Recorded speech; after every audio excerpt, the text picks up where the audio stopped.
In tonight's show, I'll be talking with a special guest who is a director of the Animal Pathology Field Unit, an organisation which researches truly bizarre animal mutilations, which have been occurring over many years across the UK and abroad. We're going to follow this show with the first hour of a special report on the subject by Richard D. Hall of richplanet.net. And I have to warn you that some of the images we'll be looking at in this show may not be for the squeamish. So switch off now if you're a squeam. My guest is David Cayton. What a show we've got tonight. David, welcome. Thank you. Thank you for having me on, Theo. Well, it's really good to have you here. So tell me, how on earth did you get involved in this kind of investigation? Well, I was a bit involved in the UFO subject initially with Quest International. And, of course, the Director of Research and Investigations then, who I reported to when I signed on in '93, was Tony Dodd. Okay. So Tony Dodd had some information on the mutilations and acquainted me with it. And I thought, goodness me, this is interesting stuff. Now, I had been an investigator for about 3 years. What, into UFOs? UFOs. Did you have an experience when you were in the forces? Oh, yes, that sort of alerted me to the fact that there were intelligent crafts coming here under control, obviously. And this was in Cyprus in 1958. Can we have image one, please? So what happened there was, on the radar site, which is up on top of the Troodos Mountains, Mount Olympus. This is the picture here. This is the Troodos Mountains in Cyprus. Yes, it's like 6,000 odd feet. Doesn't snow there very often, does it? Quite a bit, yes. People ski up there in the summertime, yeah. Okay. Anyway, this object was on the radar. Oh, I explained that as photographers, people had to take turns to be up there photographing the screen. And the radar screens? The radar screens, because of some experimental radar gear going on at the same time. Okay. And there was some excitement in the radar room. That's about 6 o'clock in the morning. I hope we're done with that picture now. And this object came up from Egypt across the Med. Yes. And it was on radar in Cyprus, Malta, and a radar site in Libya at the time. And it was doing 12,000 miles an hour. Halfway across the Med, it did a sharp 90-degree turn with no loss of speed, and just sort of clipped the west coast of Cyprus, the Paphos end. And then we scrambled 2 hunter jets from Nicosia to try and intercept. And the thing was at 38,000 feet at that point. And then it shot up vertically, just like that, to 60,000. Again, and then carried on 12 to 18,000 miles an hour across the 40 miles of ocean to Turkey and eventually off radar. So that's this was all seen by everybody who was involved? Yes, there was 7 or 8 people there, radar technicians and so on. And 8 o'clock in the morning, a wing commander appeared from Nicosia headquarters and lined everyone up and said, OK, chaps, you've all signed the Official Secrets Act. You don't mention this. But since it's 50-odd years, I don't mind mentioning it. So then, when I finished at British Aerospace, where I worked for 27 years, I contacted Tony Dodd and said, do you need an investigator for the Greater Manchester area? And he said, yes, fine, sign me up. So this is the UFO magazine? UFO magazine. Let's have a quick look at picture 2 then. Yes, it was the Quest magazine, which was a great magazine, and I ended up being a contributor for that, as well as researching and interviewing UFO witnesses.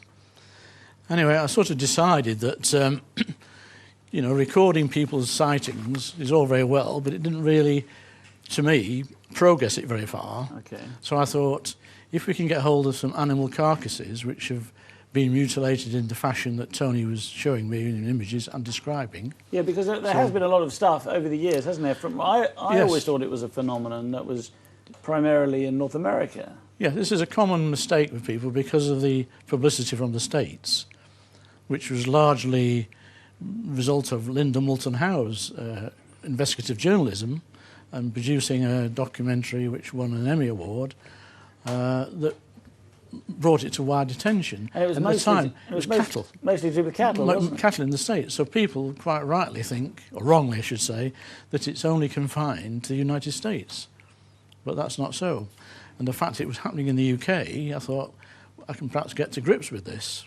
So you were one of the founders of this animal pathology field unit? Yeah, I suppose it's fair to say in 1997, when I started looking at the animal problem, I was probably the only serious researcher in the whole of UK. In fact, Graham Birdsall, bless him, at one point said I was the leading investigator in animal mutilations, which was rather humorous because I said to him, I was probably the only one doing it. And Graham Birdsall, of course, was the editor of UFO magazine, now sadly deceased. Yes, it's a great shame. Yes. Great shame. He was a marvellous person, although I never met him, but I was a subscriber to UFO magazine, actually. Yeah. So you started going out and looking at these strange corpses. Yeah. How did you find them? Well, this is a big difficulty, and still is, of course. How do you get to know the information? So I cogitated it for quite a while and thought an advert in the farming press could be a good plan. Let's go to image 7 then. So I was lucky enough to have a professor of pathology who was interested to assist me, and with Tony Fremont, Professor Tony Fremont. And he's a professor of pathology? At Manchester University, yes. Okay, so he's well qualified to look at a corpse and say what happened, or at least what certainly didn't happen. Yes, yeah. So I drafted this advert. Tony Fremont thought that was a very good way forward, as long as my name went on the advert and not his initially. So I was the contact. And the first one we did was in April 1998, which was the Farmer's Weekly. And it was £300 for a 1-week shot. So it was like 2 columns. And well, you were probably competing with people like Massey Ferguson and ICI and Pfizer. Well, people who were selling cattle and selling machinery. And so it was in the classified under what they call public notices. So Timothy Good, by the way, was the guy who very kindly stumped up the £300 to kick me off, which was very generous of him. So you put your advert in. It was your first ad. Obviously, you did others because that was from the Farmer's Guardian. That's a different paper. Yeah. And what happened? You got calls? I did. I was quite surprised. Lots of calls? Oh, in that 1-week shot, probably 30 to 35 calls. 35 calls?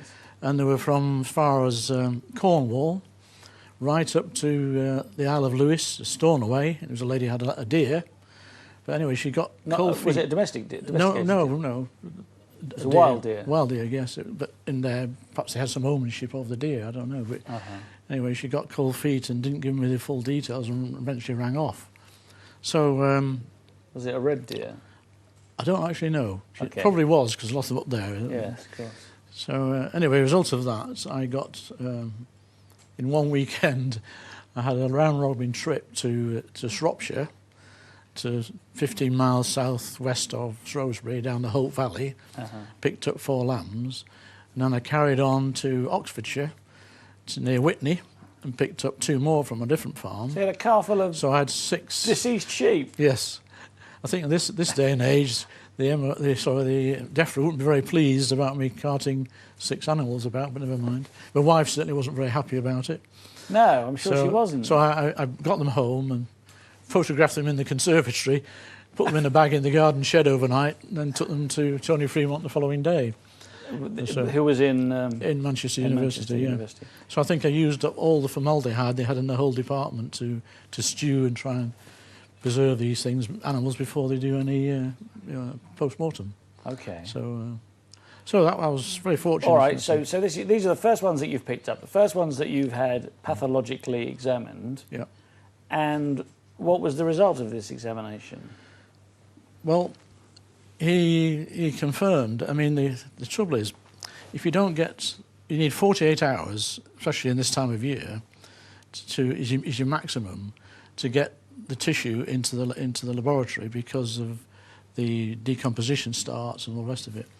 So a lot of the edges of the wounds, which the first thing you're interested in, the attack of the bacteria immediately starts on the free edges, which is exposed to the air, the oxygen. Right, of course. So you couldn't really tell from some of the holes and tears whether it was done by teeth or a knife or a blade.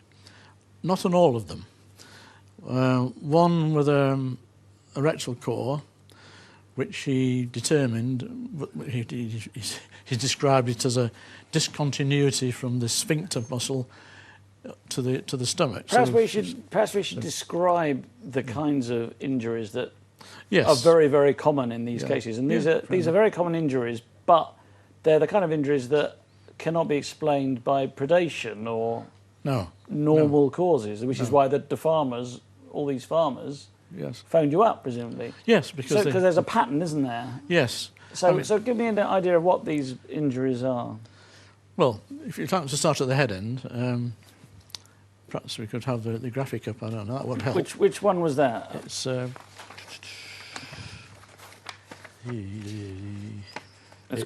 it's 6, is it? You want number 6 up? 6, yeah.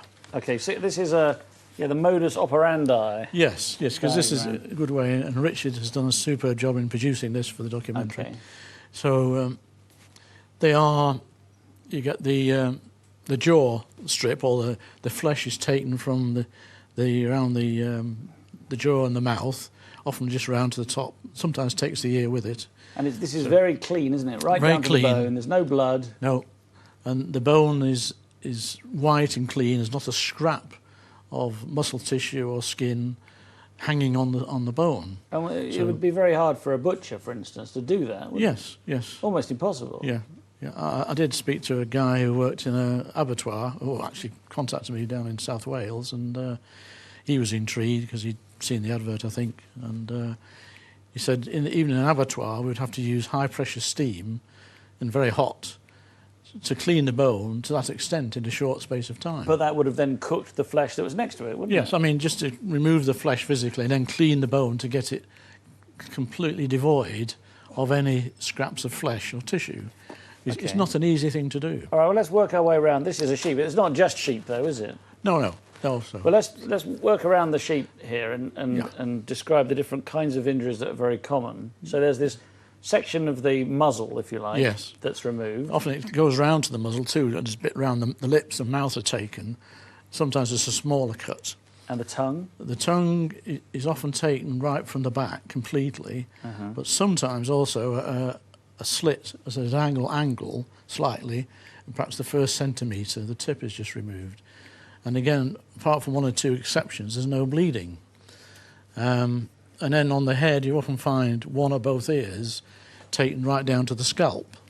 Okay. Then in the throat, often the throat's opened up and organs within the throat are removed. And then working around to the main body, you can find holes in various places of all sizes, sometimes quite small. And these holes have got very clean edges again. Yes, again, they're very... And the fur's being removed from around the edge? Yes, it's almost like a surgeon preparing for surgery where they would shave you, clean the skin, and the edge is also sealed, sort of sealed-like, not torn and ripped as you would expect a predator to do, like a bird or a crow.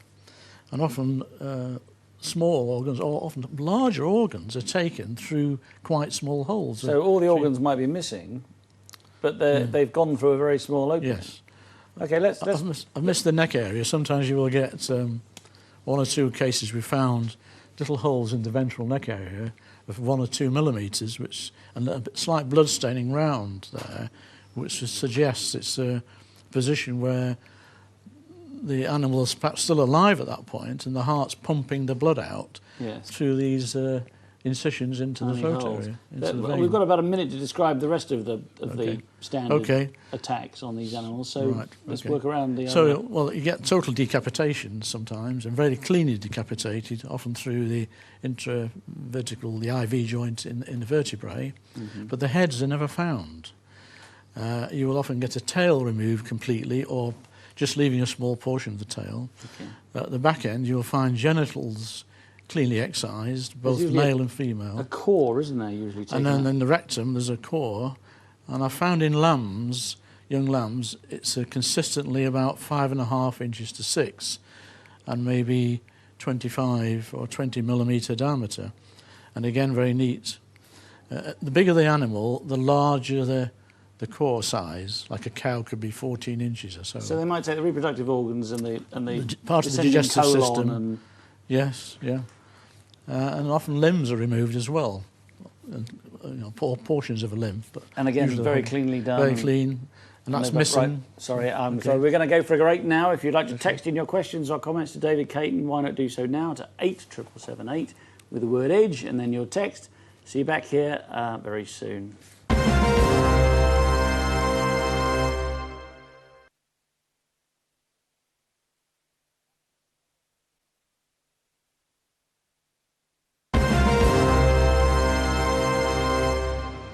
Welcome back to On the Edge with me, Theo Chalmers, and my special guest, David Cayton. Once again, a quick warning, there are some rather shocking images in this programme, so you have been warned.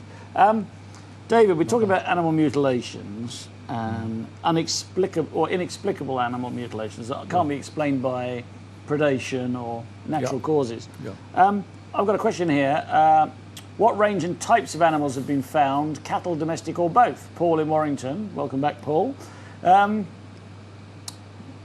the answer to that? Well, the answer to Paul is that, yes, certainly domestic animals, rabbits, dogs, cats, sea mammals, dolphins, seals. What, dolphins? Dolphins and seals, yes. Well, they've been taken out of the ocean. How are their bodies found then? Floating in the ocean? Well, on the beaches, and certainly in Orkneys some years ago, there was 40, all neatly decapitated, heads missing, of course, and each separation of the head was through the identical joint in the vertebrae, and the Scottish RSPCA said there was no damage to the side of the bone remaining where the cut was made. So if you can imagine a seal, even if you had it on the beach... Is this seals or dolphins? Seals. 40 seals. 40 seals. In the Orkneys, although there have been dolphins off the French coast also found. How on earth, through the thick blubber and the flesh, could you, with a weapon, hit the same joint 40 times? Impossible. So you get birds, range of seabirds, usually decapitated. Mice even. Hedgehogs. I think we've got a picture of a hedgehog. Let's go to image 8, shall we? And a fox. So can we have image 8? So you find predators like fox and badger are also victims to the same problem. And then the other end of the scale, you've got worldwide. You've got presume brain is taken from the holes in the head.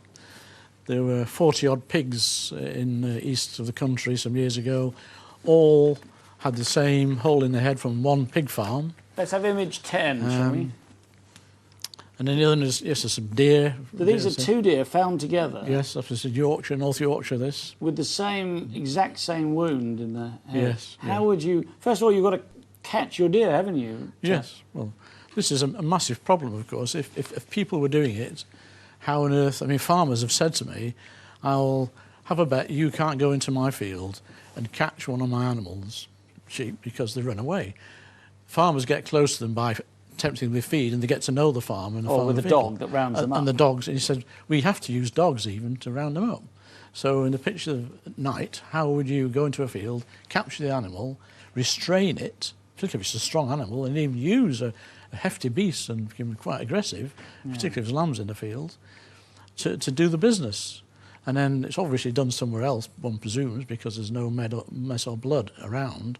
And then to return the carcass to the field, to risk being caught twice, is nonsense. Here's another text. Steve in Middlesbrough says, is it high-tech weapons testing nocturnally done in remote areas? I shouldn't think so, because if the government were doing some sort of covert testing, the easiest thing to do would be go to a market, buy some animals, or to the farm, do a deal and take them somewhere like Porton Down in Wiltshire or wherever it might be, do the business, and then they would destroy the carcass. They would not return the injured and wounded, dead animal with the mutilations back to the owner, and they've committed theft and trespass in the process of doing it, and risk of exposing their programme. So that doesn't stack up at all. OK, well, Liam Bristol says, have there been reports on mutilations on big animals such as lions? I honestly don't know. When you consider what animals in Africa, I wouldn't mind betting there has been. Big animals, certainly bison in Canada, and they're huge things and very, very powerful beasts. And even the people who own the bisons are very cautious in approaching, particularly the bulls and the huge males, because they can do a lot of damage. So how would you capture a bison to restrain it to core its rectum or something like that? It's quite ridiculous. Okay, there's some good text coming here. Keep them coming, guys. Yeah, okay. Bob in Whitehead says, with similar mutilations in America, people have reported strange activity in the area, i.e. black helicopters. Has there been the same with British mutilations? Occasionally, yes. Occasionally, yes. Are they helicopters there? Well, my guess is they're more likely to be special forces military helicopters who know from various sensing equipment, like radar, for example, and other things, that these objects are around doing the business. So they're keeping tabs on the mutilation, and their first objective then, through various other departments, is to retrieve that mutilated animal and remove it from public gaze. And the quicker they can do that, the better. It's been mooted that certain UFOs have the capability of morphing into what to be us would be a man-made craft, like a helicopter or a small light aircraft or something, but I don't think that happens very commonly, if at all. So, all right, well, this has obviously been going on for a very long time. I mean, how long ago, where's the first case that you know of in the UK? I think it's 1897. So since 1897, this has been happening all over the UK. Yeah, I mean, probably longer than that. It's just because media and communication and newspapers, and we had no television and radio, so getting the information, and then they probably wouldn't know what it was. You know, they just, farmers invariably found the animal. Because they do lose animals anyway, here? Don't they? Lose animals from and all they write kinds of it off. They dig a hole and bury it, incinerate it, or take it to the drag hunt or whatever to dispose of it. It's a dead loss. So they're not bothered often of spending money with a vet, which is throwing good money after bad, to find out what's the cause of death. Because the vet's just going to tell them it's dead. Yeah, I mean, to conduct a post-mortem would be very, very expensive for the farmer to add on to the loss of his animal. So there was another image which I found particularly interesting in here, and that was to do with some flies. Let's see if yes, yeah. Let's see if we can find this image with the flies. Here we go, image 17. Can we have that one, please? Right, this is interesting, isn't it? Yeah. This is a sheep or a lamb, is it? Yes, it's a young. It's beyond. It's a lamb, but it's grown a bit. It's half and half, I would say. Okay, so nearly a sheep, and it's in the back of a pickup. Yeah. And these flies that are dead, that have fallen out of its fur, these are blowflies. Yes. So I haven't clapped eyes on this animal. I've only seen this image because this is from one of my APFU colleagues, Mike Freebury. Okay. And this is from Dartmoor. And the farmer got it in, didn't notice the flies, I don't think, when she picked it up. And only when she came to remove it from the trailer or the pickup did she see all the dead blowflies. So not only did the animal die, but all its flies, which these are sort of blood-sucking, nasty things, aren't they? That's what the sheep dips are for. They want to lay the eggs and, yes. To stop the blowflies, because they lay eggs in the flesh, don't they? Yes, yeah. So I think we've probably had enough of that one now, thank you. So it suggests, of course, that there's something residual and pleasant left in the carcass, which is affecting, in that case, the blowflies, to kill them.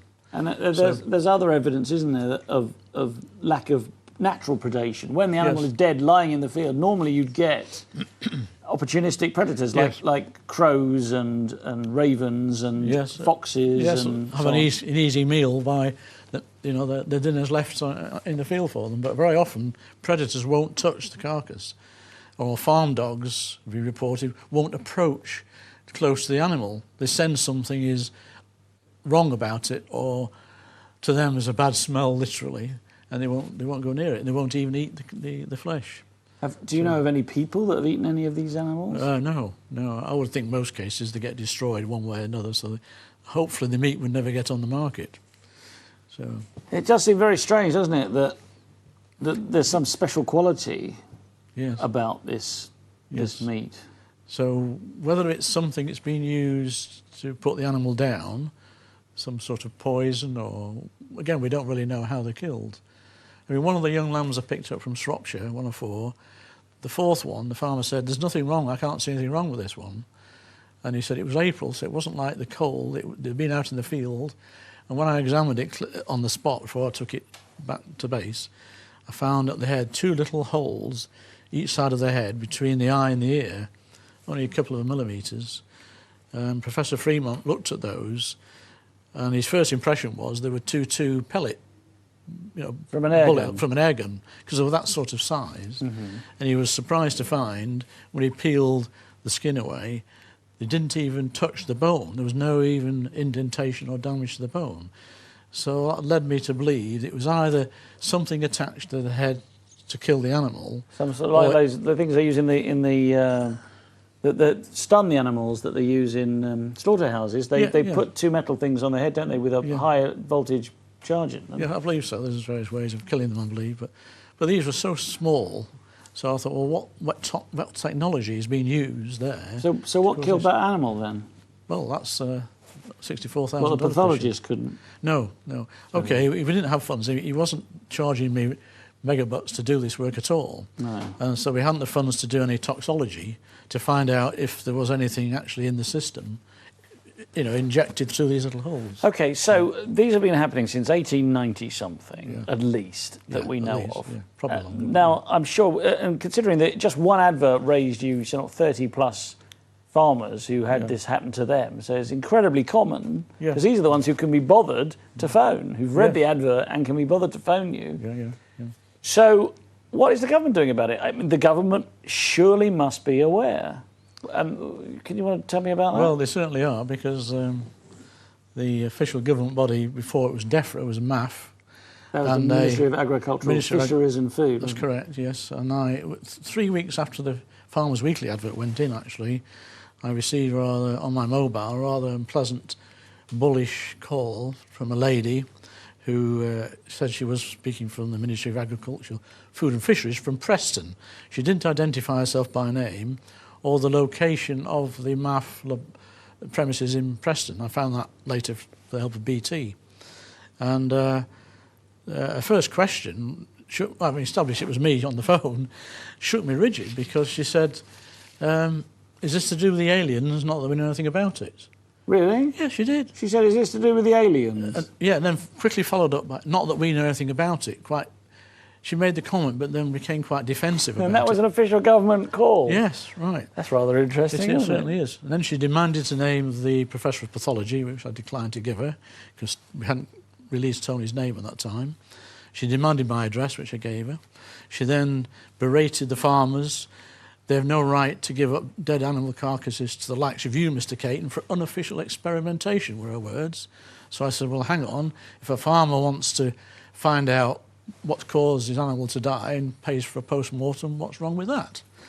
And her response to that was, because of BSE. So I said, bear in mind, this is 1998. So I said, are you telling me we've got BSE problems with sheep? Well, she went a bit quiet for a moment. So there is a link to scrapie, isn't there, which is a sheep disease? Yes, I mean, at the time, there was no government announcement that there could be a problem with sheep. It was all cattle prior to that. We haven't had the last bad foot and mouth at the time. No. She said they're supposed to burn and incinerate the carcasses within 48 hours. Now, I expected to get a stiff letter to follow up that phone call. Nothing. I rang the farmers back who I retrieved the animals from and said, have you had this official written notification from the MAF to say this is what you should do? They said no. So she was trying to bully me and put me off investigating what I was investigating. And has MAF and its successor, DEFRA, bullied farmers? Yes. Describe some of that. Yes, well, there's one case. This was in Shropshire, interestingly, and this chap had 3 horses in the field. One was mutilated with the classic mutilations, rectal core, genitals, tongue out, jaw strip. One was missing altogether, and the 3rd horse was traumatised. Now, the farmer didn't invite the MAF to come onto his premises to remove his horse, so he assumed the vets had tipped them off. 2 vehicles appear, a box van and a car, a man and a woman. And the farmer was a bit mystified because they'd never even examined the animal to look at the injuries. They were hell-bent on winching it up into this truck. So he started asking questions while they were doing this. And he said, what about my missing horse? And her response to him was, you don't want to know about that, that's government business. Well, the farmer was getting a bit brassed off with her attitude, and he said, I'm going to write to Tony Blair about this, And she said, you know, very officiously and with great confidence, that will do no good whatsoever. And then later on, she, as they were departing, she threatened him directly in the way of saying, you mustn't speak to the media or anybody about this. And the term was, otherwise you will find farming very difficult, which the farmer rightly interpreted, I guess, to meaning we'll review your government subsidies, which could dangerously affect his livelihood. And then, that's the stick. The carrot is, we'll send you a compensation cheque for the loss of animal, which they never get. So I knew 2 cases where that's happened and they never get the cheque, because that would be signed by 2. And there would be a paper trail then. A paper trail, yeah.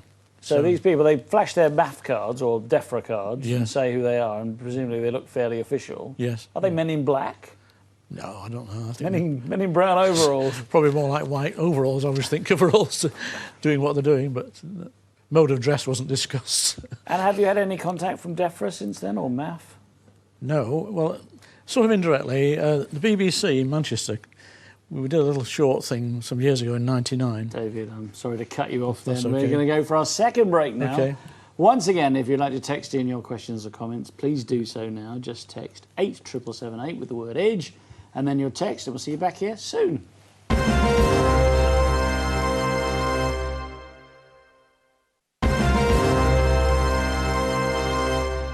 Welcome back to On the Edge with me, Theo Chalmers, and my special guest, David Cayton, and we now also have Richard D. Hall, the man you can't keep off this show. So, Richard, welcome. Hello, Theo. Hello, David. Hello, Richard. Hello. Good to see you again. Now, I know that you've made a programme that we're showing after this show about these animal mutilations. It's called Silent Killers. We've got an hour, haven't we, after the show? That's right. And then the full programme is being shown on Friday, I believe. No, Tuesday next week. Yeah, that's right. Tuesday at 8 o'clock. Yeah. So stay tuned for that. Just before the break, David, we were talking about the way that MAF and DEFRA, the government agencies, deal with animal mutilations in the UK. But you had some other examples from other countries that you wanted to talk about quickly. Yes, well, one of our ex-APFU chaps, who married an Argentinian lady, spends 3 months a year in Argentina. So he said, right, I will keep an eye out. And as it happened in 2002, 2003, Argentina had a massive wave of mutilations. Let's go to picture 11, can we? Right. Picture 11? Yes. So this cow, they travelled some distance from where they were specifically to look at it. They were there within 48 hours of it being killed. Yes. Had a typical jaw strip, as you can see. Yeah, this has got the strip removed, of flesh removed, right down to the white bone. Yeah, the teeth were falling out. The vet came with police. Let's go to 12 and 13. We'll go to 12 and 13 as well, please. And here you've got the vet with the police standing by. He opened the body up and was amazed to find it was totally empty.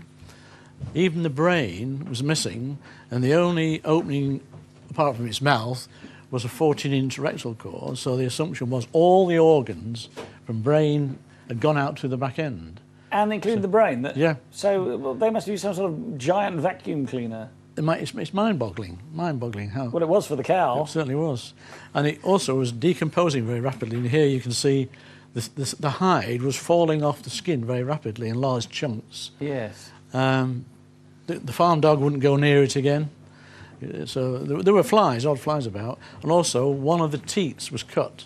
The tip of one of the teats was missing. And can we go to image 14 and 15 as well? This is how the press deals with it in Argentina. Which was very refreshing because the massive coverage, TV, newspapers, and even a diagram of the common modus operandi injuries the media even put up there on a diagram on the cow. Which is very similar to the Richard D. Hall image we showed earlier. So, only this time it's a cow. Yeah.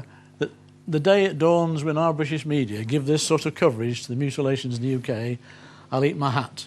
I'm saying that because I don't wear hats. You don't wear any hats. So, OK, Richard, I'm going to get you a bit more into the room here then.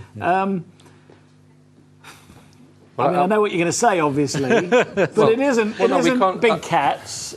Yeah, I think we've got to be very careful before we, just come out and say blanket, it's a UFO phenomenon, because I think some people will just turn their back on the subject if you say that. I think what you have to do is first present all of the evidence in detail, and then consider every single possible explanation. And that's what I've aimed to do in the documentary, because we have to be objective about it, we have to be cool-headed about it, and people, you know, when you mention UFOs, you know, a lot of people, they switch off, and you know, we can't have that, because this is something which is at the highest level in government and is being covered up.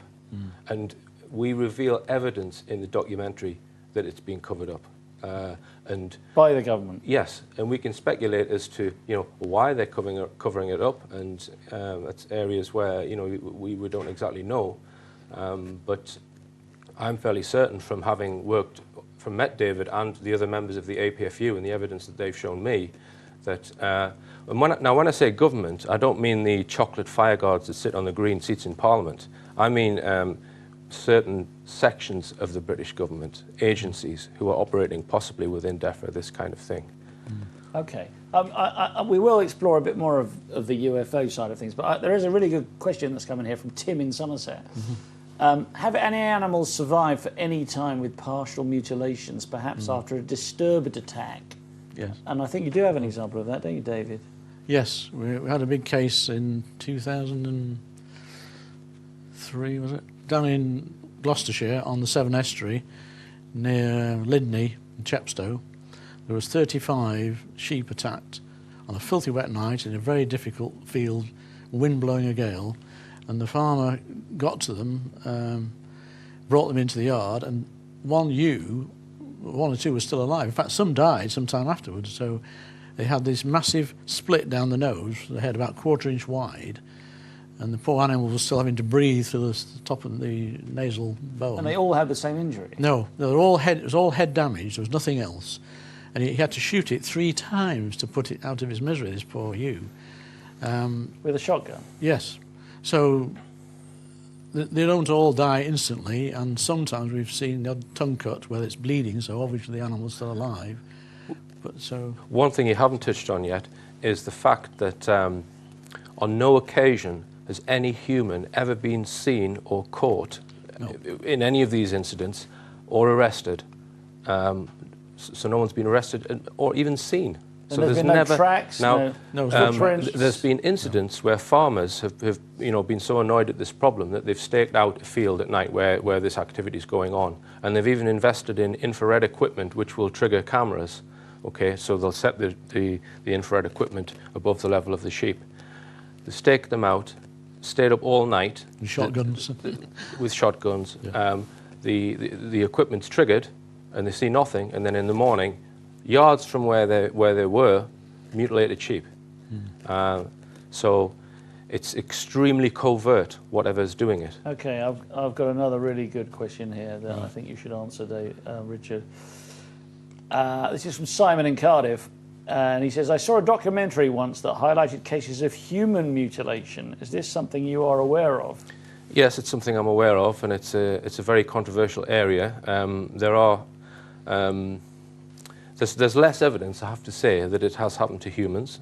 But I know of 2 contacts that claim that this has gone on in the UK. Now, I haven't been able to corroborate or find out further evidence that what these people say is true, but it's something that I'm continuing to investigate. And you do tackle it at the end of your... Yes. Which won't be on tonight, will it? I don't think it'll be on the Tuesday. Yeah. Now, we need to bear in mind that the whole ET phenomena, some people might find it difficult to believe that there's possibly more than one type of extraterrestrial. And we don't think that if it is ET, that they're all of that nature. So that's something they're all doing strange things to animals. Can we speculate what it is why do they want these bits? They don't want the meat, do they? They're not taking the prime meat for eating, clearly. No. They're taking reproductive organs, you know, the descending colon and I think the tongue, although that is considered a delicacy in some cultures. Yes. The best explanation that I've come across, Phil Hoyle of the APFU sent me some documents recently, and in one of those, for me, that was the best explanation, that whoever's doing it is fitting these animals with some kind of tracking device in the ear. So at some point, then injecting them with some kind of virus. Okay, they're then left for however many months. They're then found again through this implant, whatever it might be, where they grow antibodies inside their blood and their body systems. So the animals medical science does that here, yes, doesn't it? yes.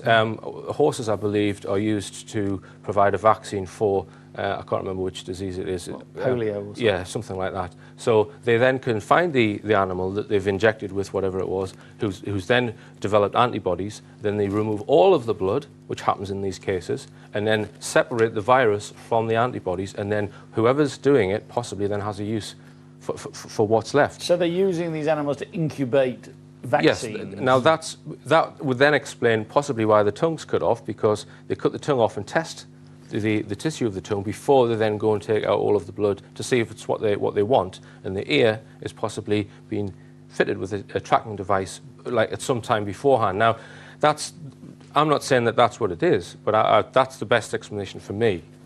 And you know, you say, well, it's therefore it's pharmaceuticals or it's government or whatever. If it's government, how come no farmers actually shot anyone with a shotgun doing this? You know, yeah, because if they took these animals away out of the field in order to exsanguinate them, take all the blood out, because they never find the blood in the field, do they?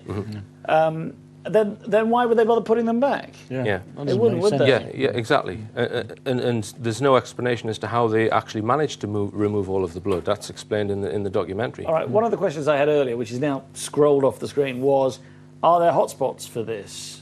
I was going to bring that up. I'll let David explain that one. I think there is, just because, I mean, it's hard to be 100% sure, because your information is tempered by what you've got from farmers responding. So you might falsely think there's a hotspot because you've been to half a dozen farms within 10 or 15 square miles. But on balance, I would guess there is hotspots. But have you done research? Wasn't there some links that you made with certain areas? Well, Mike Freebury, who's been investigating the Dartmoor cases, I mean, he has, I don't know how many cases, is it 18 or more? It's 18 attacks and nearly 70 sheep were killed, all in 30 months. Within half a mile, is it? A quarter square mile of Dartmoor, east of Tavistock. Are there any sheep left? You might want, didn't it? So if it's a predatory animal, then why is it? In fact, one of them was actually caught in a field a few miles away and then deposited where all the other sheep were found initially. Which suggests the So they perpetrators... put it back in the wrong place. Yeah. But is it, well, okay, there are supposed to be big cats on Dartmoor, aren't there? You know, like black jaguars or... Yeah, and I had a...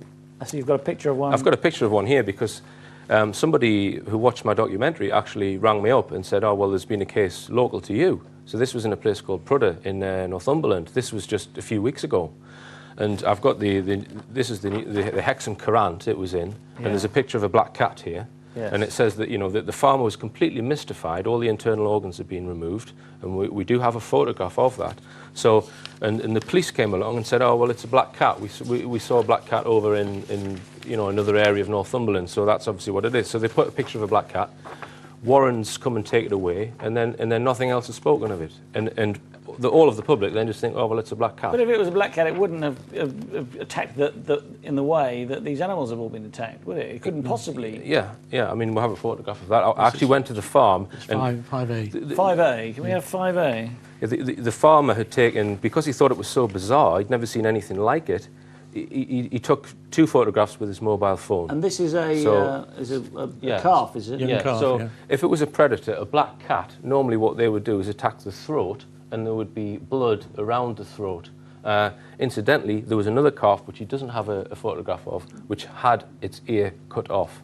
So just 2 days before. 2 days before that one. So it was an identical injuries to that one 2 days before. So it must have been a very hungry cat. In fact, it's just lying next to the one off the picture. But yeah. Oh, right, okay. But and that's just 3 miles from one of my first cases in Whittenstall. Okay, well, we've got 2 minutes to describe what's doing this, Richard. You know about all the different alien species, as I recall. There's no way I'm going to sit on camera and say what I think's doing this, because I don't know. All I know is that there is indisputable evidence which proves it's not predators, and it's probably not a government project. It's not known predators. Not cults. And this is the key thing. The government clearly know a lot more than David and the APFU. Well, Matt said to him, "Is it about the aliens?" Yes, that shook me rigid. I mean, she actually came out, and I said to her, I challenged her, I said, why did you, going back in the conversation, why did you mention at the start of the phone call, you mentioned aliens? And she hesitated, thinking, oh, it's something I saw on television. Well, I knew 100% sure there was nothing on the 5 terrestrial channels, maybe in America, possibly, on cattle. And I pressed her which the programme was. She said, it was some documentary. I said, what's the title? And she thought, it was already on when I came in the living room. So she was trying to think on her feet and come up with an answer. And I think she was annoyed, really, that I was questioning her, and sorry afterwards that she even mentioned the word in the first place. There was a proposal from a BBC producer to make a programme very, very similar to the one I've made, which was knocked back. That was, how many years ago was that? 2003 or something like that? Yeah. So, I suspect they probably... So they looked at it, and then, for whatever reason, we're not making a documentary about that. Yeah. Even the farming press, even the advert, I knew I would get phone calls from the editorial desk, both from the Farmer's Guardian and the Farmer's Weekly. All excited journalists would do a story, and then the editors knocked it back again because this was going to disturb and worry their readership. And my argument to the features editor of the Farmer's Weekly, you're supposed to provide backup and support for the farming industry. You should be reporting on this as a proper article to get response. And David, I'm afraid that's all we've got time for. In tonight's show, I'll be talking with a special guest who is the author of Aliens Before Gentlemen, A Guide to the Future, the editor of website www.richplanet.net, and following the success of his first series of programmes on this channel, also called richplanet.net, he has, as you will know if you were watching this channel over the past hour, created a second series taking his ideas on alien visitation even further. He is author, researcher and filmmaker Richard D. Hall. What a show we've got tonight. Richard, welcome. Welcome, Theo, and thank you very much for having me back on the show. Yeah, second time you've been on. Blimey. So you've got a new series. That's right, yeah. I think we better start by talking about your new series. Yeah, sure. I thought for this series that I would ask the experts their opinions, and I contacted several ufologists around Britain, and I got responses from 3. And the first person that I went to interview for the series is called Gary Heseltine. Right. Now, Gary Heseltine is a detective constable, and he has been putting together a database which features police UFO sightings. Right. And that database goes back to sightings from 1901 and involves over 700 British police officers.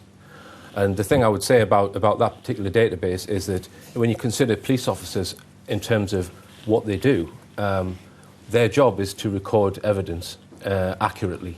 And so I think that database, it's called the PRUFOS database, police reporting of UFO sightings. Look it up on the internet. It's a very significant piece of work. And I suppose, policemen would probably be fairly credible if they see something. They're not likely to be drunk, for instance, are they? Exactly. My brother's a police officer, and, they're never off duty. If they see something, they're very vigilant people. So it's highly credible, trained witnesses.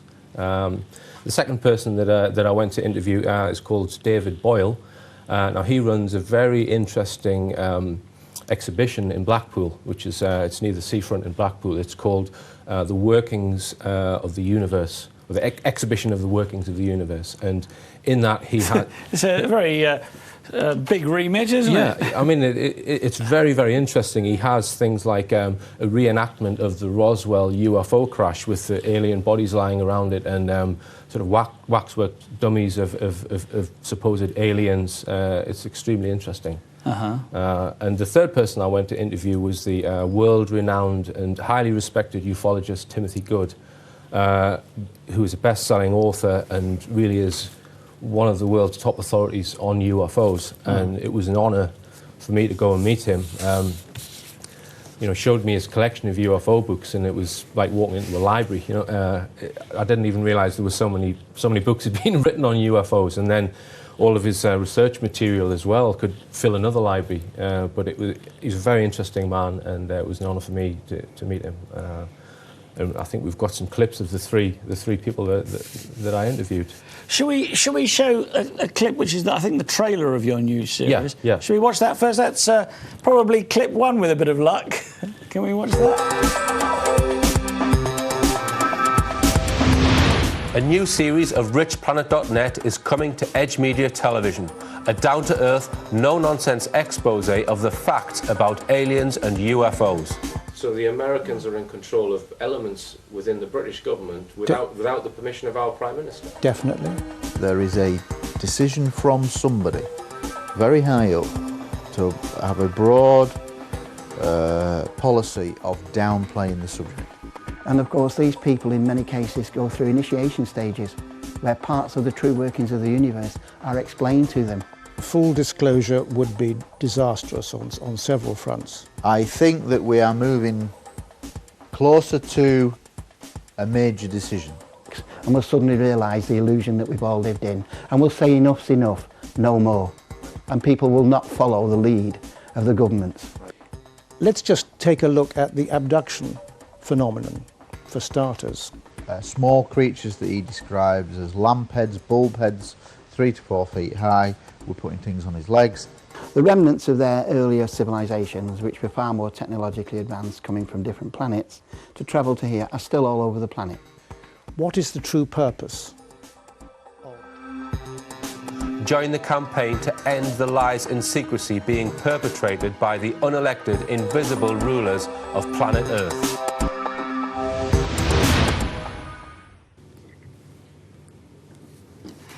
Right, well, that was a clip of those people you were just talking about. I mean, right. This is what in the first programme, is it? These interviews, or No, does it spread across the series? throughout the entire 6 half-hour programmes. Yeah. And the programmes cover everything from the technology of UFOs, the UFO cover-up, UFO disclosure. So it looks at whether the people are going to be told the truth about UFOs, the Illuminati, abduction. So it's quite wide-ranging. So how did the Illuminati come into all of this then? Well, there are lots of theories about the Illuminati, and it's the theory goes that the world is not actually run by our democratic governments, that people who are members of secret societies meet behind closed doors and influence both sides of governments. So it's, the theory goes that the world's governments have been subverted by a small group of very powerful people, and that's basically the basis of the Illuminati. Now, how far it goes, I wouldn't like to say, but one of the programmes covers that in my series, which is very interesting. OK, I've got a text in now. Somebody's saying that the sound's not good. Brenda in Hull. Well, I don't know whether we've managed to fix that yet, have we? I've got people crawling around on the studio floor, so it's possible that we haven't quite fixed it. I've also got a text here from Paul in Warrington saying, do you know if of Steven Spielberg having been given the Roswell film, which was supposed to be included in a film, Close Encounters 2? Paul in Warrington said that. So have you heard of that? No, I haven't heard that, unfortunately. Have you even heard of Close Encounters 2? I haven't. I've heard Close Encounters of the Third Kind, yeah.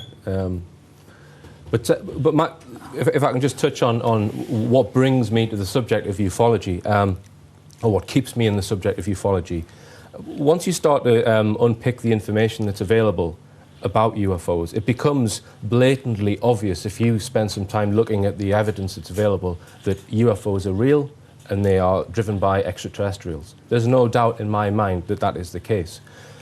However, when you dig a little bit further, you find that there is information and secrets even more wide-ranging than that I believe is being covered up by I do not know who. It's been withheld from the human race. And I've listed some of those, what I call secrets, in my series, and I think we've got a clip which lists what I believe to be 30 secrets. 30 secrets, yeah. OK, should we go to that clip then, please? I'm going to list 30 secrets and split them into 3 categories: definite, probable, and possible. These are my own personal beliefs at this point in time, and I don't expect everyone to agree with them.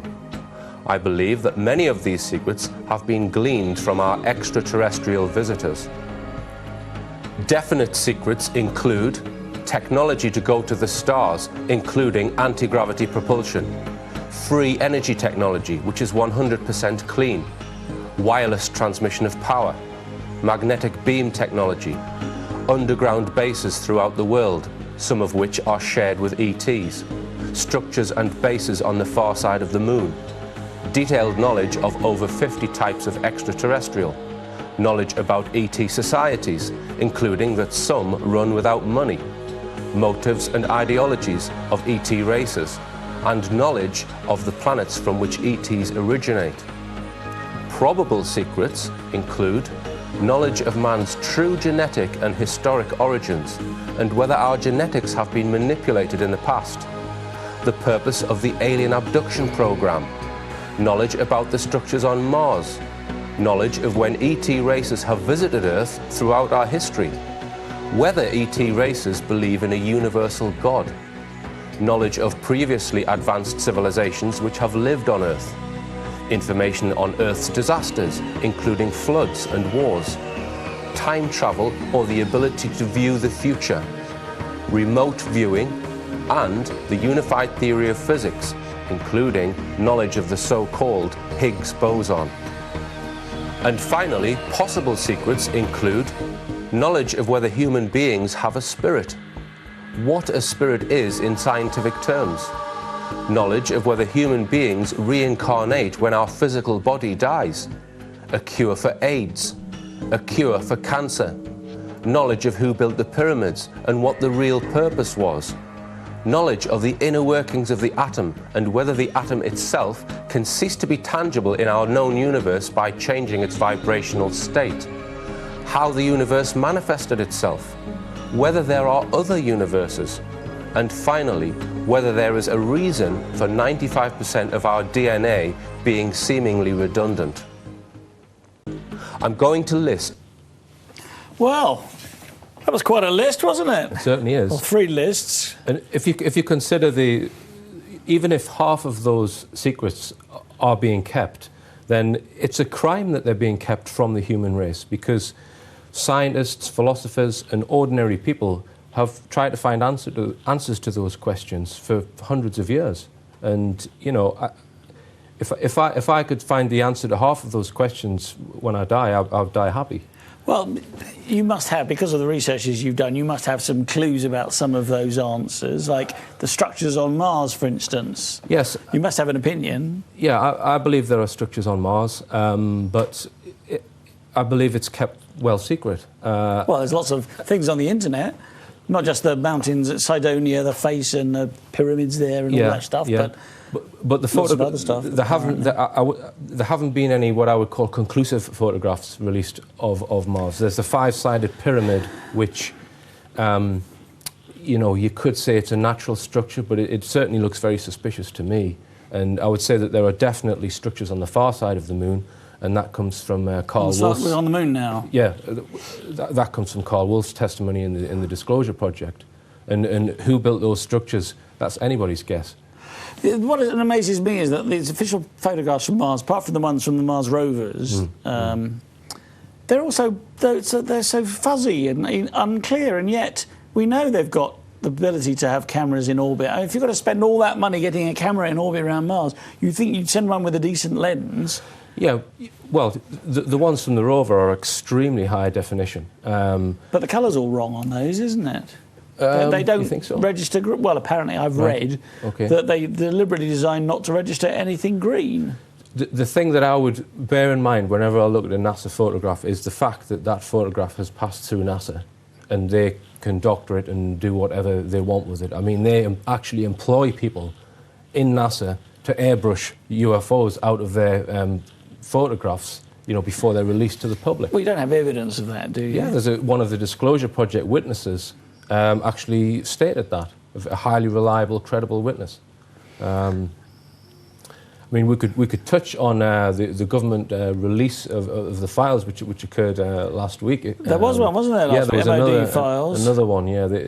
The government, over a 3-year period, have been releasing their sightings from the public that report these sightings to the MOD, and it's claimed in the papers that these are secret documents. They're not secret documents. They're publicly available, but they released them in batches, and it generated the typical, media response, which I find very disappointing.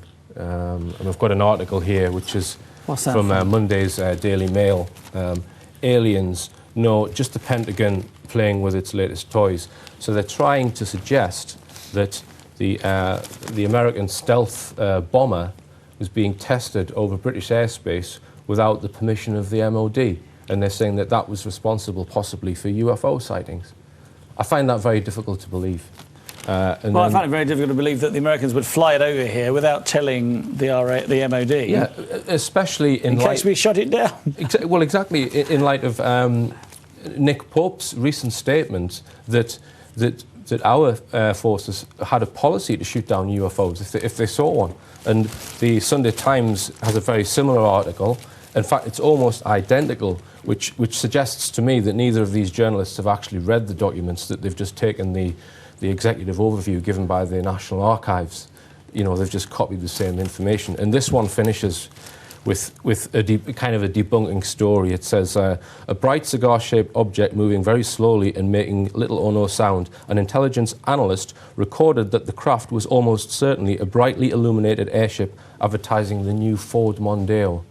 Now, you see, ufologists know that at least 95% of UFO sightings are explicable and are not UFOs.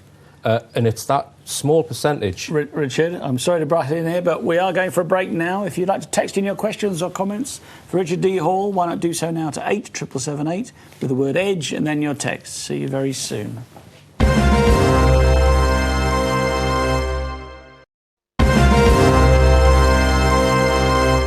Welcome back to On the Edge with me, Theo Chalmers, and my special guest, Richard D. Hall. Just before the break, Richard, we were talking about some of the press coverage of the recent MOD revelations, and you were talking about the Sunday Times. Yeah, the Sunday Times, and most of the major newspapers. The basic point is that anybody who was to read this article who didn't have a great deal of knowledge about UFOs would come away from that 100% believing that there's nothing to it. That's my point. That it's all rubbish. That it's all rubbish. And I believe that this is a broad policy from high up to downplay the UFO situation, because they do not want the mass of humanity to know about the information on UFOs. Why do you think that is, then? Well, that's quite a difficult question to answer, and I do address it in the series, and I would advise people to watch the programme next week. Timothy Good comes up with some extremely interesting ideas on what is the cause of the cover-up to do with alien abduction. Okay. Yeah. All right, fair enough. So you wanted to talk about, well, actually this. This is a little, I have to admit, it's a plastic flying saucer that landed on my desk during the break. So, Richard, you wanted to tell us about this a little bit? Sure, yeah. This is just a little model UFO that I've got, and I'm going to use it to try and explain to you how anti-gravity works, how anti-gravity UFOs work. Okay. Now, before I start, I need to first explain a little bit about the characteristics of UFO sightings. Now, UFOs on radar are often seen to go through 90-degree angles to change their direction almost instantaneously, or from a standing start on a single radar sweep, they'll be 200 miles away. So they can produce changes in direction and acceleration, which, if performed by a conventional aircraft, would basically kill the occupants inside, because they wouldn't be able to go through such changes in direction. And they would shake the plane apart probably as well, wouldn't they? It would, yeah. Now, this isn't just a few people that have reported this kind of activity. There are many radar operators who report this, and thousands of pilots have also reported this characteristic movement. Now, in order to explain why they move in that way, we need to just understand a little bit about gravity. Now, I explained in my last series on UFOs how the Earth, if we consider the Earth is in a gravity well. So if you think of it in a well, the gradient on the well is representative of the attraction of the Earth to all other objects. Okay, so the Earth attracts other objects because it's essentially in a well. Like the moon? Like the moon is also in its own gravity well. Anything which has a large mass exhibits a gravity well which attracts mass towards it. But the moon is in our gravity well, isn't it? Well, it's in its own gravity well, and you know the Earth is in the moon is in the Earth's gravity well, which is effectively rolling round the edge of the Earth's gravity well, which is why it's in orbit. So it's like a pocket of a snooker table or something. And it's Exactly. Now, if you were able to produce a gravity well which was somewhere away from the Earth, another piece of gravity which would have the same effect, if you were to place an object in between the Earth and that piece of gravity or that other gravity well, okay, you could get the two to balance out. So the object would essentially just stay in midair. And this is how anti-gravity works. Anti-gravity really is probably not the right term. I would use the word other gravity. So if you imagine the UFO is here and the Earth is here, okay, and it generates a gravity well. Now I'll just switch on the anti-gravity drive. Okay, there we go. Oh my goodness, it lights up. So the gravity well that the UFO is generating is represented by this black disk. Okay? So the Earth's down here. So under normal circumstances, the UFO would just fall to the Earth, as any other object would. But when it generates this gravity well here, okay, the gravity well is pulling the UFO up in equilibrium to what it's being pulled down by the Earth. So now, physicists listening would say, no, you can't generate a gravity well. That's impossible. The only way to generate a gravity well is by having a large mass. Now, that's because mainstream physicists have been brainwashed by mainstream science. You can generate a gravity well, and UFOs do that by harnessing massive quantities of energy. And how the craft move is that they just reposition this gravity well. So they move it to the left, it will move to the left, and the right, and it will move to the right. Now, and they can adjust how powerful their gravity well is, can they? Yeah, is that what you're saying? Exactly. Because if they were to increase the intensity of this gravity well, the UFO would, or the depth of the gravity well, the UFO would shoot off at incredible speed. So they can make that. They can basically. Well, the craft falls into. Exactly. It's like it's falling down a hill. Yeah. Now, this was observed at O'Hare International Airport in 2006. This is Chicago, is it? I think so. O'Hare? I think O'Hare, it is, yeah. Now, when it departed vertically upwards, it actually cut a perfect circle in the clouds. Now, the key point to note about... well, before it hit the clouds, you mean? Well, as it cut through the clouds, there was just... After it had gone, there was a perfect cylinder through the clouds where there was no cloud left. The key point to note here is that, let's say the UFO positions its gravity well here, and then it turns it up, so it accelerates in that direction, and then it switches that gravity well to over here. Okay, the craft would instantaneously change direction like that, and because it's falling through a gravity field the whole time, the occupants would be weightless throughout, and any physicist will tell you that. The only point where the physicist might disagree with you is whether you can generate a gravity well, but they will tell you that the occupants could be in there, sitting, eating their dinner, repositioning the gravity well, and the craft can be going through the most phenomenal accelerations and speeds. And their peas wouldn't roll off their forks. Exactly. Or their mashed potato. Exactly. Now, if we accept what I've just said, the physicist would say, well, that would require a huge quantity of energy. So there's no doubt in my mind that UFOs are powered by an advanced power system, either an advanced form of nuclear power, possibly nuclear fusion, or antimatter nuclear power, or zero-point energy. These are proposed power systems that, they're not using jet engines or diesel engines. They don't make any noise. It has to be some kind of advanced power. Now, if we then accept that, and then accept that the Americans have recovered many of these craft and taken them apart and analysed them with a fine-tooth comb. Right. I believe they know about this technology. They know about advanced energy technology, which they are keeping from the world, which could solve the energy crisis and get us off fossil fuels.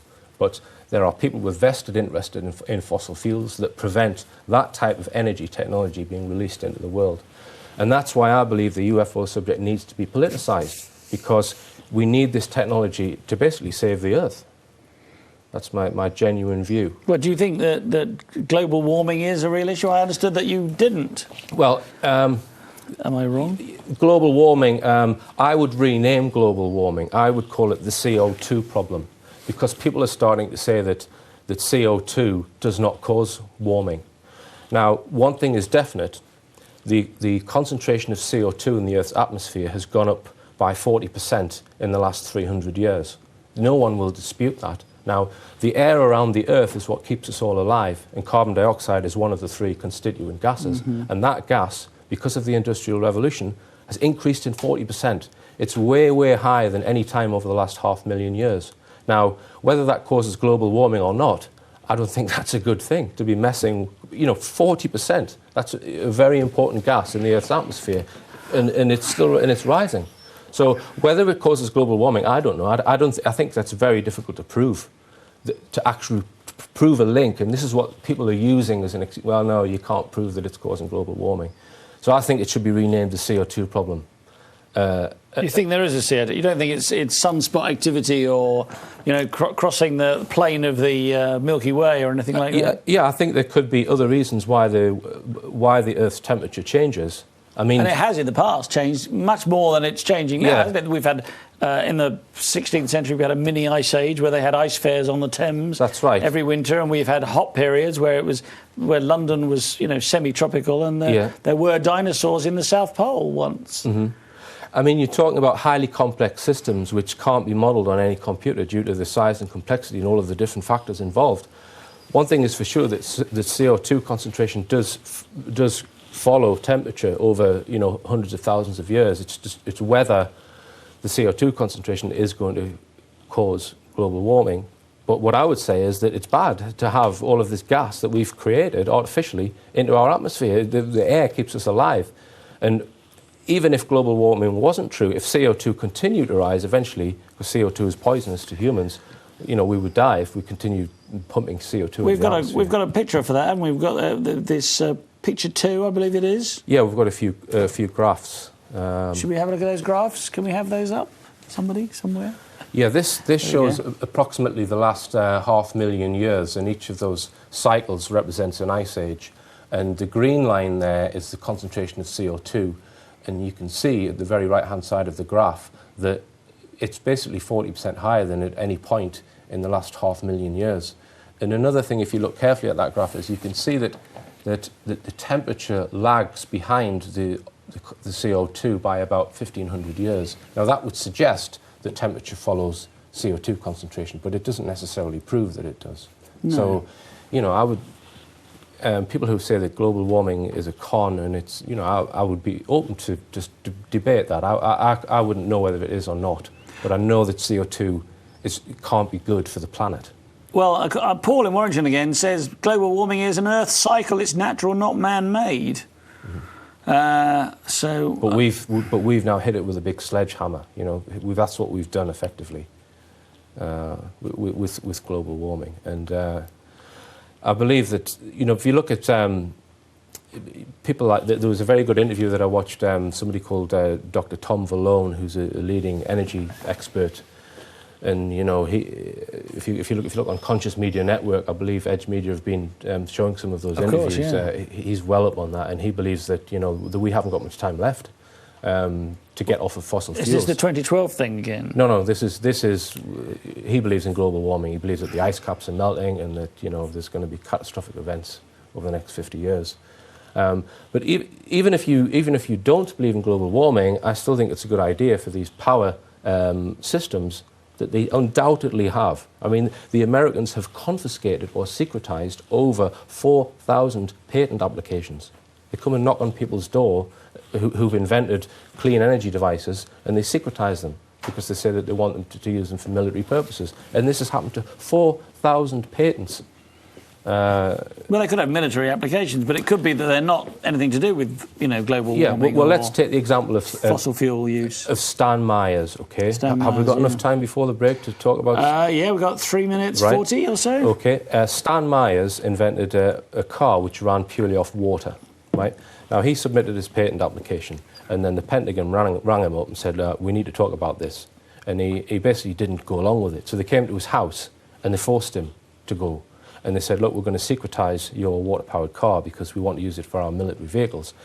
But they're not using it for their vehicles, No, they're not. You see, there's doubt over whether Stan Myers' water-powered car actually works or not, but that's not the point. I would have thought the point is that this was not really an obviously military technology. It was an energy-saving technology. It wasn't, you know, specifically military. It wasn't a weapon, and they still tried to secretize it and say that they wanted to use it for military purposes, Well, I and suppose so the commercial world couldn't have it. So this is saying, their mentality. If you're saying that the Illuminati control the oil and the oil gives them wealth and riches, then obviously they wouldn't want people to stop using oil, because overnight there'd be no demand. I mean, if the Earth was switched from oil, I mean, the very powerful people would not be powerful, and you know, that's, I believe definitely that these patents are being secretized, and people who invent certain technologies, quite often they're bought out by the military. They end up working for them, you know. So the technology still remains secret.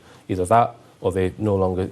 I mean, Stan Myers died in mysterious circumstances. He came running out of a restaurant saying that he'd been poisoned, and then he dropped down dead. So perhaps he had. Perhaps he had what? Been poisoned. Yeah, perhaps, yeah. And I don't think that's the only case where that has happened. And this is why this is why the UFO subject is the tip of a very big iceberg. You know, I believe that there are so many secrets that would benefit this world, and that's why the British Parliament really need to be talking about this subject. Well, do you think then, I mean, I know we've talked about this on previous show a little bit, but do you think then that all these aliens that you say are visiting Earth or living here underground or wherever, and that some of them are benign, do you think that those benign aliens are going to come to the point where they think, those poor Earthlings, they've been lied to and betrayed, and it's time we actually said, hi guys, here's a bit of technology you need, and so on. Do you think that's going to happen? Yeah, well, I mean, in 1954, allegedly, the aliens handed over some technology to President Eisenhower, so that's already happened. I mean, I have heard that the view is that the reason why they generally don't interfere is because as soon as they start to interfere, they are then in charge. They are then effectively our leaders. As soon as they've said, you're going in the wrong direction, let us take control of the Earth, we'll fix it for you, we are then subservient to them. And then, of course, in certain races of aliens, they want us to fix it for ourselves, because they respect the human race. Some races of aliens, I genuinely believe that. But isn't it also the case? I mean, if what you're saying is correct, and I'm not for a moment saying that is the case, but it might be. If there are lots of races of aliens here, and they all have politics to deal with, then perhaps they wouldn't want to upset the other aliens by being the one that declares who they are. Yes, and the aliens which met with... Sorry, yes, we're going for our second break now. Once again, if you'd like to text in your questions or comments, why not do so now? Just text 87778 with the word EDGE and then your text, and we'll see you back here with Richard D. Hall very soon.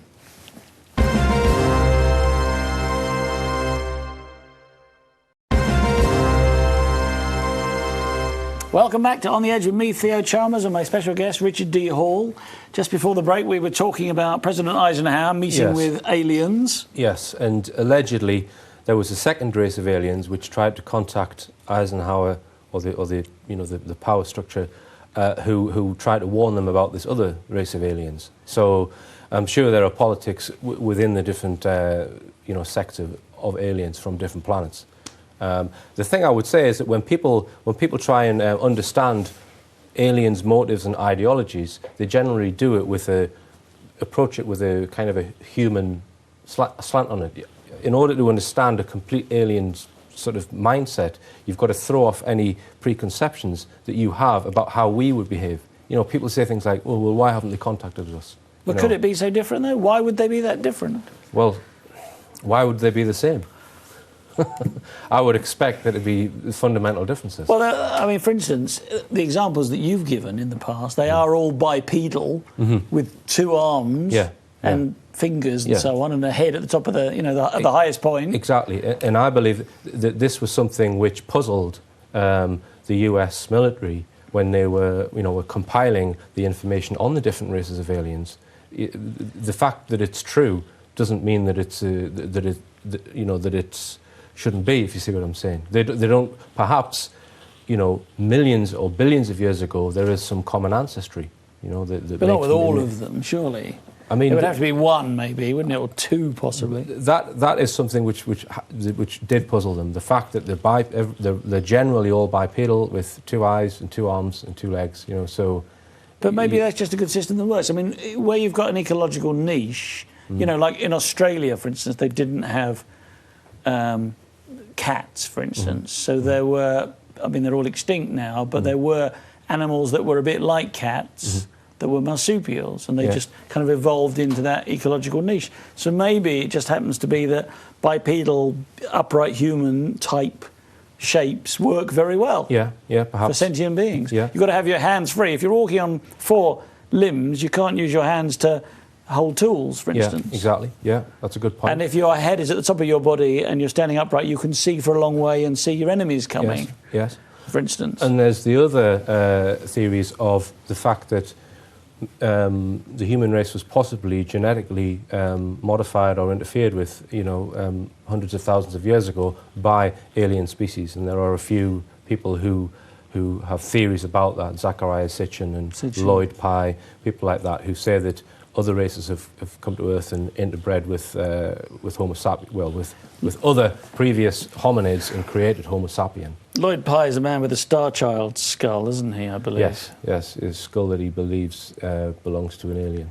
And if Lloyd Pye is watching and would like to be on the edge, please call us. He would be a great person to go and let us know. We'd love to have him on and bring your skull with you. I believe he's in America, isn't he? I think. But my campaign is to try and get the subject politicised and to get politicians talking about it because of the first 2 parts of the show. And well, we've got to show that clip then, haven't we? Talking about politicians. Yeah, in order to try and get the subject into the political arena, I went to an event where David Cameron was speaking, and I asked him the question relating to comments that Edgar Mitchell had made last summer about Roswell. Dr. Edgar Mitchell was the 6th man on the moon, highly respected. You know, a lot of reputation to lose by saying that aliens are real and Roswell was real. Okay. And I put those comments to David Cameron. Right, let's have that clip then, please.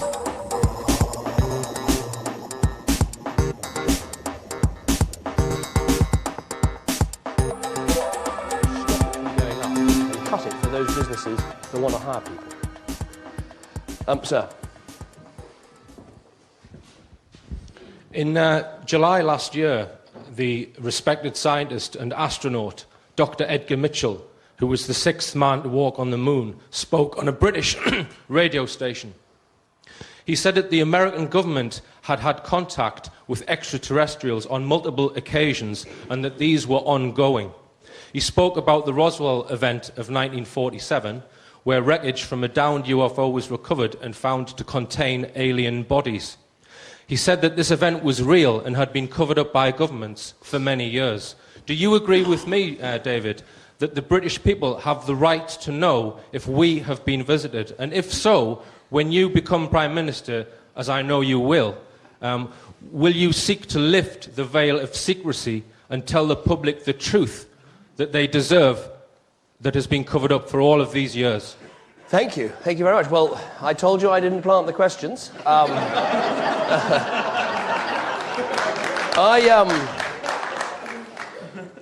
I'm convinced we have been visited by alien life forms, and one of them is the Trade Secretary, Peter Mandelson.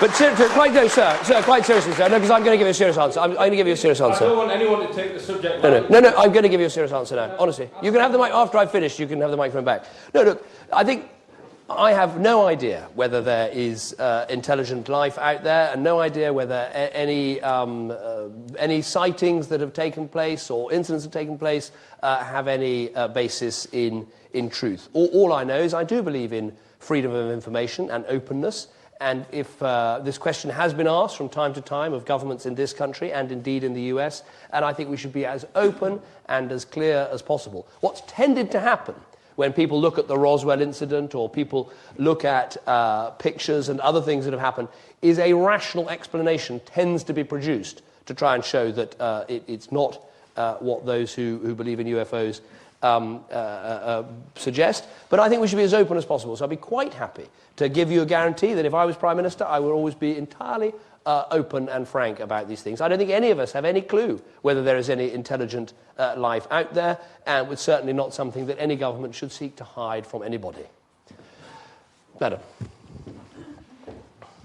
Sorry about the jokes, I just couldn't resist them. It was too... I never get that question, so it was like, you know, a bit irresistible. Hi. Excellent. Yeah, and it was very clear, 'cause I was standing 10 feet from David Cameron, just by looking into his eyes, that he is... What he knows about aliens and UFOs could be written on the head of a pin, or at that point in time, at least. I mean, he may have briefed himself, I don't know. And speaking to Timothy Good, he believes that probably the only British Prime Minister that has ever known anything about the subject was Margaret Thatcher. There was a book written, I think, in 2000, where Margaret Thatcher was quoted as saying, UFOs, you can't tell the people and you must get your facts right. That's Georgina Brunei's book that was featured in. Mm-hmm. So, and she was informed due to her special relationship with Ronald Reagan. Every other British Prime Minister has been in the dark. And this is something... So Ronnie let it slip, did he? Ronnie let it slip. In the quiet evenings on the ranch. Yeah.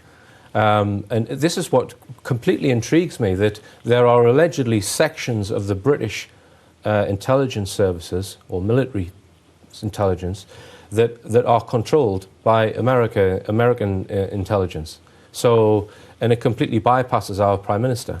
And to me, that should be illegal. It can't possibly be right that the American military... How do you know this, Richard? Well, through interviewing Timothy Good, who has... You know, his research goes back years and years and years. He's interviewed heads of the CIA and, you know, top brass.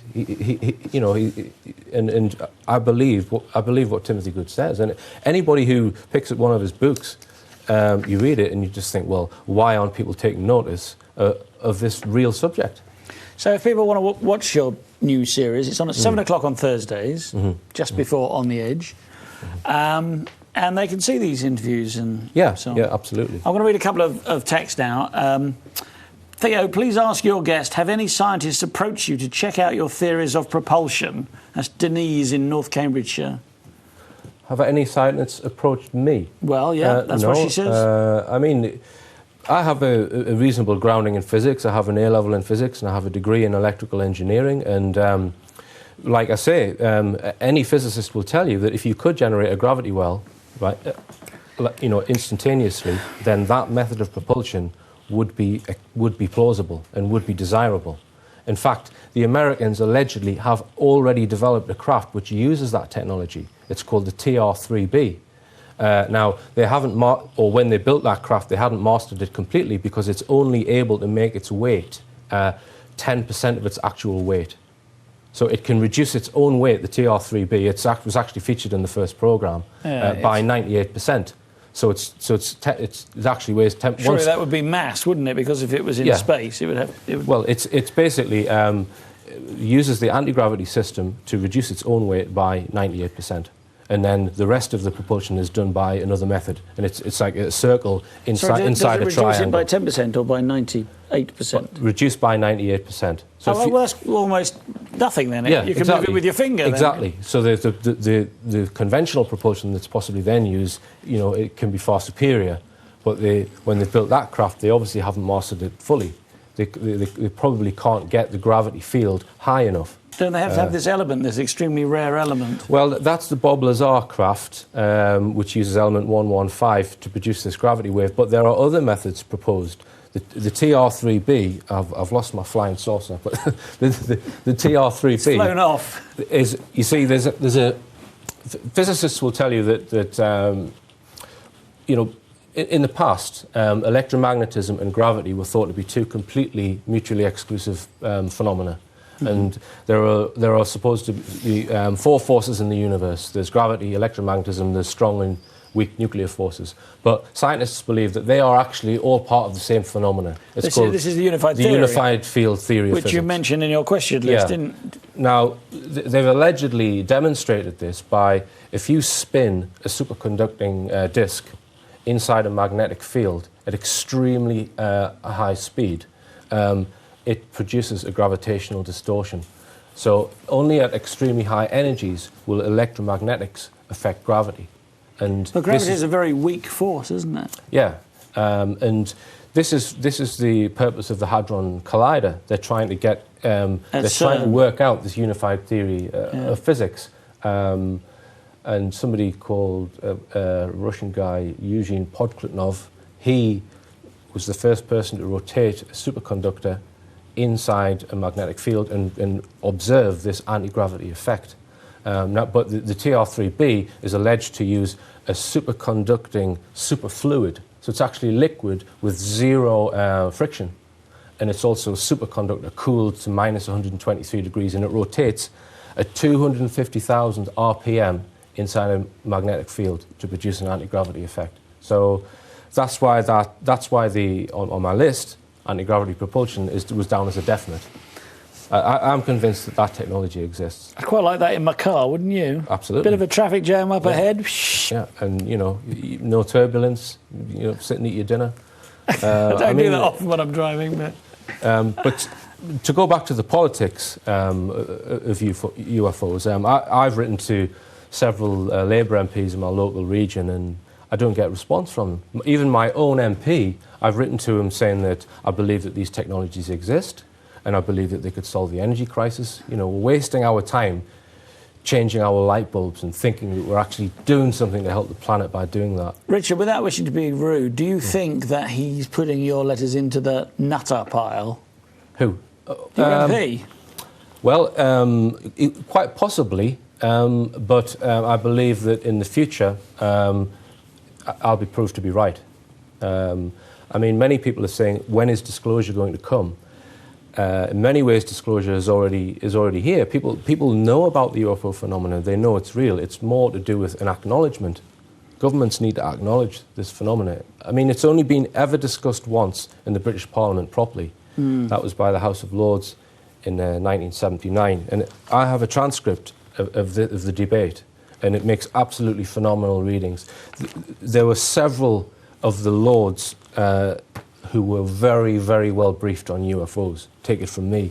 And if you read this debate, 9 out of the 14 Lords that speak, you can tell that they are in favour of a disclosure and of bringing the information out. But it was then just swept under the carpet, and it was never discussed in the British Parliament since 1979.